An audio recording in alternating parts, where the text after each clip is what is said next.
वस्ती ईरान के इलाके में बस उलटने की अफसोसनाक वाक़या पेश आया है, जिसके नतीजे में 10 अफराद हलाक हो गए। ईरान की सरकारी मीडिया के मुताबिक बस उलटने का वाक़या सुबह यज़्द में पेश आया, जहां बस मुसाफिरों को लेकर जनूब मगरबी ईरान के बुश शहर और शुमाल मशरक में मशहद के शहरों के दरमियान सफ़र कर रही थी।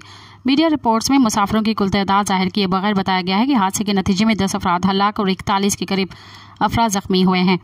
जख्मी अफराद को तिबी इमदाद के लिए फौरी तौर पर अस्पताल मुंतकिल कर दिया गया है। वाज़ेह रहे कि ईरान में अक्सर रोड हादसात में इंसानी जानों के ज़ाया होने के वाक़यात पेश आते हैं, जहां गुज़िश्ता माह भी पाकिस्तान से ईरान जाने वाली ज़ायरीन की बस को वस्ती ईरान में हादसा पेश आया था, जिसके नतीजे में 28 से ज़ायद अफराद जहां बहक हो गए थे। मज़ीद ख़बरन ऐं तफ़सीलात लाइ विज़िट कयो असांजी वेबसाइट www.awamiNewsHD.com ऐं ॾिसंदा रहो अवामी न्यूज़ HD।